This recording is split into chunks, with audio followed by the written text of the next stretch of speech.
जय हिंद दोस्तों। राम एकेडमी के ऑनलाइन क्लासेज में मैं आप सबका बहुत बहुत स्वागत करता हूं। दोस्तों, आज के इस वीडियो लेक्चर में हम देखने वाले हैं सोलर सिस्टम, सौर मंडल। ठीक है, ये बहुत ही इंटरेस्टिंग टॉपिक है। यहाँ से आपको बहुत कुछ जानने को सीखने को मिलेगा। दोस्तों, इस टॉपिक के माध्यम से हम बहुत सारी चीज़ें जान पाएंगे, जैसे कि ग्रह ग्रह क्या होता है, ग्रह देख पाएंगे, उपग्रह देख पाएंगे। ठीक है, उसके अलावा जो धूमकेतु धूमकेतु एस्टेरॉइड्स वगैरह होता है, ये सब चीज़ें हम यहाँ से देख पाएंगे। और इन सब में सबसे इम्पोर्टेंट जो सूरज होता है, जो सन होता है, ठीक है, सन के बारे में बहुत कुछ हमें यहाँ पे जानने सीखने को मिलेगा। दोस्तों, अगर आप इन एग्ज़ाम्स की तैयारी करना चाहते हैं तो आप इन नंबर पे कॉल कर सकते हैं, राम एकेडमी विजिट कर सकते हैं। दोस्तों, इस चैप्टर की पीडीएफ से पढ़ने से पहले कुछ जो कॉन्सेप्चुअल चीज़ें होती हैं, जो समझने वाली चीज़ें होती हैं, वो मैं आपको जो पीडीएफ है वो शुरू करने से पहले ही बता देता हूँ, ताकि जब हम उसको दोबारा पढ़ें तो वो रिवीजन भी हो जाए और अच्छे से समझ में भी आ जाए। अब जैसे ये पूरा पीडीएफ है, यहाँ से आप लोग नोट्स आपको बनाने हैं बाद में, ठीक है। बट ये सब करने से पहले जो समझाने वाली चीज़ें हैं उसको मैं पहले बता दे रहा हूँ। इसी क्रम में सबसे पहले हम लोग देख लेते हैं सूर्य से संबंधित जो भी बेसिक बातें हैं, जो एग्जाम्स में यहाँ से क्वेश्चंस बनते हैं, जो आपको समझना चाहिए, उन सबको मैं यहाँ पे एक्सप्लेन कर दे रहा। तो सबसे पहले जो सूर्य होता है, इसके पार्ट्स को देख लेते हैं। ठीक है, ये पूरा का पूरा सोलर मतलब सूर्य है, ठीक है ना। तो ये अंदर का जो पार्ट है, इसको क्या बोलते हैं, कोर। ठीक है ना, सूर्य का कोर। ठीक है, और यहाँ का जो टेम्परेचर होता है दोस्तों, यहाँ का टेम्परेचर होता है 15 मिलियन डिग्री सेल्सियस। ठीक है, अलग अलग। ठीक है, अब देखो यहाँ का कुछ और टेम्परेचर होता है, कोर का कुछ और होता है। तो जो कोर है, जो इसका केंद्र है, उसका जो टेम्परेचर है, उसका जो तापमान है, कितना होता है, 15 मिलियन डिग्री सेल्सियस। ठीक है, अब बात करते हैं आउटर की। ये जो सूर्य का जो बाहर का पार्ट होता है, यहाँ का जो पार्ट होता है, इसका जो टेम्परेचर होता है, ये है 6000 डिग्री सेल्सियस। ठीक है, 6000 डिग्री सेल्सियस। आपके लिए सबसे इंपॉर्टेंट यही है, एग्जाम में यही पूछा जाता है कि जो सूर्य का तापमान है वो कितना है, या फिर कोरोना का इसको कोरोना भी बोलते हैं, हिंदी में किरीट कहते हैं। ठीक है ना, किरीट या कोरोना। ये कोरोना वायरस बिल्कुल भी नहीं है, इसका नाम बहुत पहले से ही कोरोना है, तो आप लोग बिल्कुल भी परेशान मत होना। ठीक है, कोरोना का मतलब किरीट, जो आउटर स्फीयर होता है ना सन का, उसको किरीट कहते हैं। तो यहाँ का टेम्परेचर होता है 6000 डिग्री सेल्सियस, और यही क्वेश्चन पूछा जाता है। कोर का तापमान नहीं पूछा जाता एग्जाम्स में। ठीक है ना, एग्जाम्स में क्या पूछते हैं, सिंपली अगर सूर्य का तापमान पूछे तो you have to answer 6000 degree Celsius. ठीक है ना, 6000 डिग्री सेल्सियस। तो ये हो गया। इसके अलावा दोस्त आप यहाँ पे देख पा रहे होंगे बहुत सारे धब्बे बने हैं। ठीक है, बहुत सारे धब्बे बने हैं, इसको बोलते हैं सौर कलंक। क्या नाम है इसका, सौर कलंक। ठीक है ना, सौर कलंक कहते हैं इन धब्बों को। जो इनका टेम्परेचर होता है, जो इन धब्बे हैं, इनका टेम्परेचर होता है 1500 डिग्री सेल्सियस।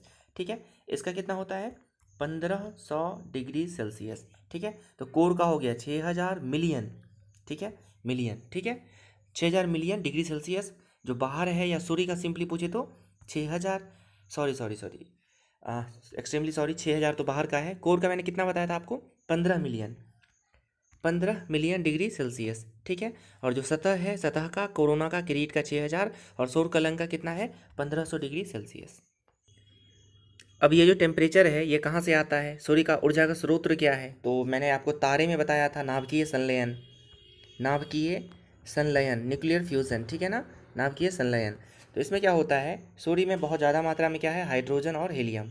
तो यहाँ पर हाइड्रोजन के जो एटम्स होते हैं, हाइड्रोजन के दो छोटे छोटे एटम्स मिलकर एक क्या बनाता है, हीलियम का बड़ा एटम। ठीक है ना, एक क्या बनाता है, हीलियम का बड़ा एटम। ये हो गया हीलियम का एटम। और इस क्रिया में क्या होती है, बहुत ज़्यादा ऊर्जा मुक्त होती है, बहुत ज़्यादा एनर्जी मुक्त होती है, रिलीज होती है। तो इसी से क्या होता है, सूर्य का जो टेम्परेचर है, जो ताप है, जो ऊर्जा है, ये निकलती है।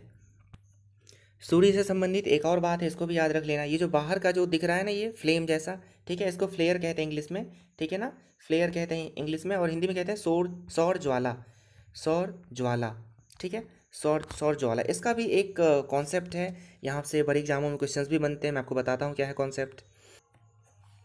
इसका ये कॉन्सेप्ट है कि जब ये जो ज्वाला है, सौर ज्वाला, ये पृथ्वी की ओर चलती है, ठीक है, तो यहाँ मान के चलो ये पृथ्वी है, ठीक है, तो गुरुत्वाकर्षण के कारण दोनों ध्रुवों पे ये रंगीन लाइट उत्पन्न करती है। ठीक है, रंगीन लाइट उत्पन्न करती है। इसको मैं और अच्छे से आपको बता रहा। ठीक है, अभी के लिए ये समझना कि जो सौर ज्वाला होती है, ये पृथ्वी की ओर चलती है, कभी कभी दूसरे ग्रहों पर भी पहुँच जाती है। तो अपने यहाँ पृथ्वी पे क्या होता है, तो गुरुत्वाकर्षण बल कहाँ होता है, दोनों उत्तरी ध्रुव और दक्षिणी ध्रुव पर। तो यहाँ पे ये आकर्षित हो जाती है और यहाँ पे कलरफुल लाइट क्या करती है, इमिट करती है, यहाँ पे कलरफुल लाइट छोड़ती है।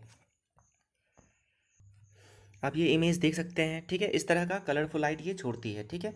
ये क्यों होता है, सौर ज्वाला के प्रभाव से, ठीक है। तो ये होता है सौर ज्वाला के प्रभाव से, इस तरह की जो चीज़ें हैं सौर होती हैं।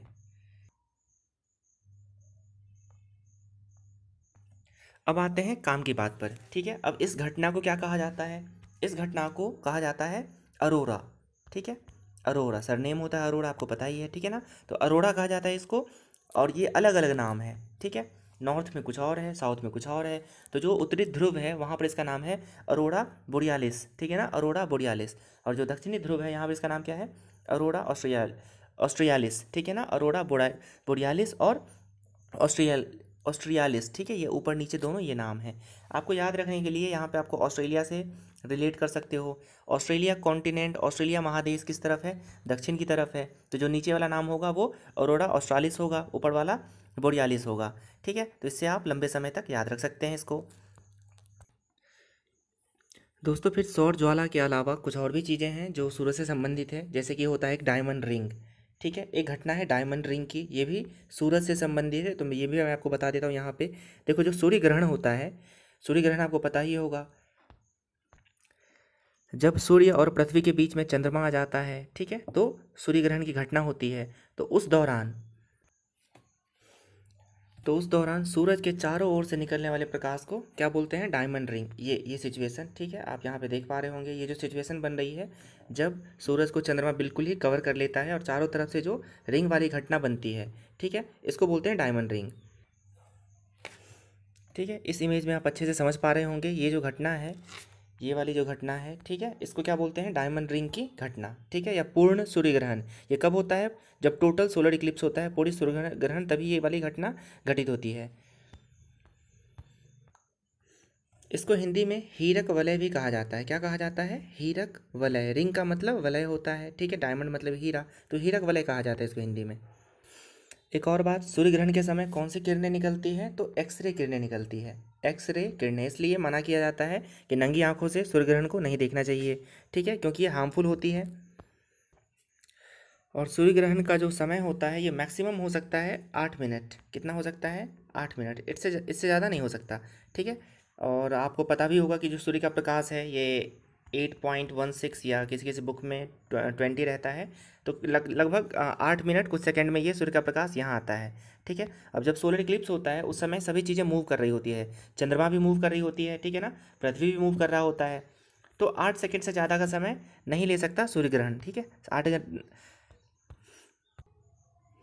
चलिए अब यहाँ से शुरू करते हैं PDF। यहाँ से आप लोग प्रॉपर्ली नोट्स बना सकते हैं इसके, ठीक है। तो देखो जो हमारा सौर मंडल है ये एक आकाशगंगा में स्थित है जिसका नाम है मिल्की वे या दुग्ध मेखला, ठीक है ना, यहाँ पे लिखा हुआ है या दुग्ध मेखला। इसका आकार कैसा है, इसका सर्पिल आकार है। मैं एक आध इमेज आपको दिखा देता हूँ। अब सर्पिल आकार क्या होता है, आपने स्पाइरल बाइंडिंग देखी होगी, स्पाइरल बुक वगैरह है ना, जिसमें होल में ऐसे फंसे होते हैं, ठीक है। तो सर्पिल आकार है, ये स्पाइरल है, ठीक है, कैसा है, स्पाइरल है। ये इमेज काफ़ी इल्यूसिट है, काफ़ी स्पष्ट है, आप इसमें देख सकते हो, ठीक है ना। ये स्पाइरल आकार में रहता है, ठीक है, इसी में हमारा सोलर सिस्टम कहीं पर स्थित है। अब आगे बढ़ते हैं। तो जो हमारी आकाशगंगा है इसका नाम क्या हो गया, दुग्ध मेखला या मिल्की वे, ठीक है। और जो हमारी आकाशगंगा से जो सबसे नज़दीक का आकाशगंगा है, जो गैलेक्सी है, उसका नाम है एंड्रोमेडा। इसका भी नाम याद रख लेना, एंड्रोमेडा, ठीक है। अब देखो जनरली क्या होता है, प्रत्येक आकाशगंगा में एक ब्लैक होल होता है, ठीक है। तो वैसे ही हमारी भी आकाशगंगा का जो ब्लैक होल है उसका नाम क्या है, सेगिटेरियस अल्फा, ठीक है, सेगिटेरियस ए बोलते हैं इसको, सेगिटेरियस ए। अब बात करते हैं सौर मंडल की, ठीक है। तो हमारा जो सौर मंडल है इसमें 8 ग्रह हैं और इसके अलावा और भी बहुत सारे सेलेस्टियल बॉडीज़ होती हैं, खगोलीय पिंड होते हैं जो अंडाकार कक्षाओं में, ठीक है ना, जो ओवल अंडाकार ऑर्बिट्स में सूर्य के चारों ओर क्या करते हैं, परिक्रमा करते हैं, चक्कर लगाते हैं, ठीक है। अब जो ग्रह होता है, ग्रह किसको कहते हैं, सूर्य की परिक्रमा करने वाले वैसे पिंड जिसमें खुद का क्या हो, ग्रेविटेशनल फोर्स हो, उसको कहते हैं प्लैनेट या ग्रह कहते हैं, ठीक है। और उपग्रह क्या होता है, वैसे प्लैनेट जो किसकी परिक्रमा करते हैं, ग्रहों की, ठीक है, मतलब जो सन की परिक्रमा करता है वो क्या हो गया, सैटेलाइट ग्रह। और जो किसकी, जो ग्रहों की परिक्रमा करता है, जैसे कि चंद्रमा हो गया है ना, पृथ्वी की परिक्रमा करता है, तो उसको बोलते हैं उपग्रह। उसको क्या बोलते हैं, उपग्रह। सॉरी, ठीक है ना, जो सैटेलाइट जो ग्रह होता है उसको प्लैनेट कहा जाता है और उपग्रह को सैटेलाइट। तो फटाफट हम लोग अपने सोलर सिस्टम को एक बार देख लेते हैं। ठीक है, इसमें 8 प्लैनेट होते हैं, पहले 9 थे, प्लूटो को ख़त्म कर दिया गया। ठीक है, प्लूटो को ख़त्म कर दिया गया है, तो अभी बचे कितने, 8। ठीक है, तो 8 में कौन कौन से हैं, बुध, शुक्र, पृथ्वी, मंगल, फिर बृहस्पति, फिर शनि, फिर अरुण और वरुण वरुण ठीक है, इंग्लिश में Mercury, Venus, Earth, Mars, Jupiter, Saturn, Uranus and Neptune. ठीक है, तो ये सब हमारे क्या हैं, सोलर सिस्टम के प्लैनेट्स के नाम हैं। ठीक है, अब इसमें भी 2 कैटेगराइज किया गया है, यहाँ बीच से आप लोग देख रहे हैं। एक तरफ लिखा है इनर प्लैनेट्स। ठीक है, इनर प्लैनेट्स, तो जो मंगल है या मंगल के इस तरफ वाले, इस सब को कहा जाता है आंतरिक ग्रह। क्या बोलते हैं इसको, आंतरिक ग्रह। ठीक है, और ये जो है बृहस्पति के आगे वाला, इसको कहते हैं बाह्य बाह्य ग्रह। ठीक है ना, क्या बोलते हैं इसको, आउटर या बाह्य ग्रह। ठीक है, इसको इस नाम से जाना जाता है। अब आपके मन में आ रहा होगा ऐसा क्यों होता है, तो इसका भी रीज़न है। इसका रीज़न ये है कि जो अपना बुध, वेनस, अर्थ और मार्स, ठीक है ना, तो यहाँ तक कि जो प्लैनेट्स हैं ये ठोस हैं, ये फॉर्म में सॉलिड हैं। ये कैसे हैं, ये फॉर्म में ठोस हैं। ठीक है, और जो बृहस्पति है ये गैसीय है। ठीक है, इसके बाद जितने भी हैं ना, इसका जो मैक्सिमम पार्ट है इन ग्रहों का, वो क्या है, वो गैस है, गैस से बना हुआ है। ठीक है, इसलिए इसको आउटर प्लैनेट्स कहते हैं और पहले वाले को इनर प्लैनेट्स कहते हैं। अब इसको एक क्रम में याद कैसे रखना है, ठीक है, तो इसको याद रखने के लिए इंग्लिश में एक ट्रिक है।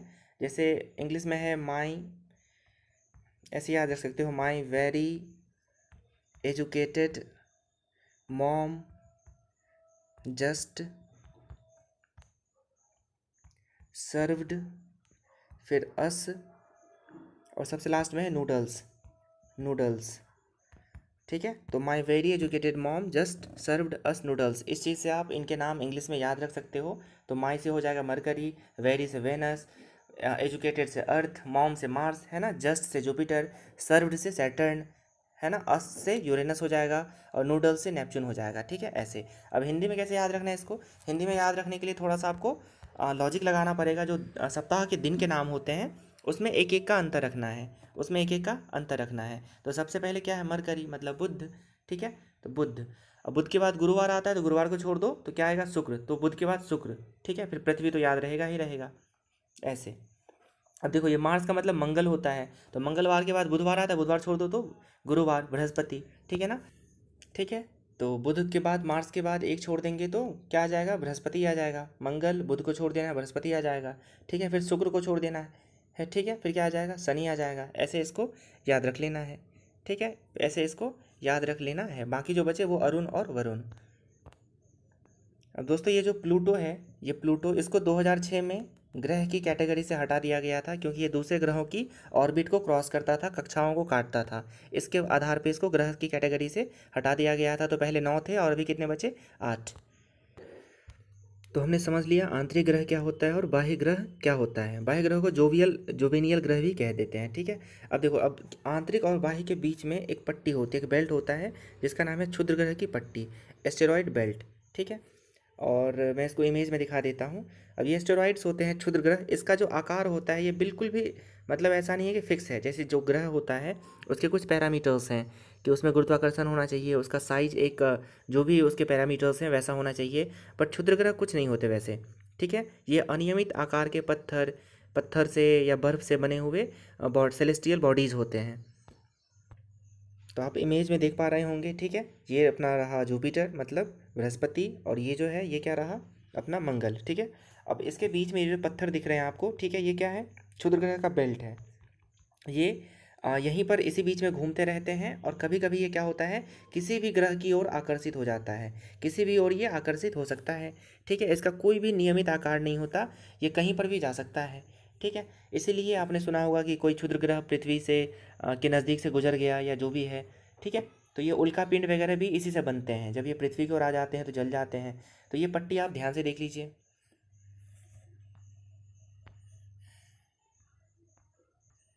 ठीक है, इस इमेज में भी आप देख सकते हो ये जो बेल्ट है इसको क्या बोलते हैं, एस्टेरॉयड्स बेल्ट। ठीक है, ये है बाह्य ग्रह और ये क्या है, आंतरिक ग्रह। तो यहाँ पे इसी कक्षा में क्या होता है, एस्टेरॉयड क्षुद्र ग्रह भ्रमण करते रहते हैं और कभी कभी ये किसी भी ग्रह की ओर आकर्षित हो जाते हैं। तो दोस्तों this is the end of my video, और इसका पार्ट 2 भी मैं लेके आऊँगा। इस वाले वीडियो में सिर्फ समझाना हो गया है। ठीक है, जो कॉन्सेप्चुअल चीज़ें थी, जो समझने वाली चीज़ें थी, मैंने उसके ऊपर बात करी है। अब अपन पीडीएफ से नोट्स बनाने का काम करेंगे अगले वीडियो में, और जो भी डेटा वगैरह रह गया है उसको अपन नेक्स्ट वीडियो में कवर करेंगे। साथ ही जो हमारे 8 ग्रह हैं उनको हम सेपरेटली उस वीडियो में, नेक्स्ट वीडियो में पढ़ने वाले हैं। जय हिंद क्लास।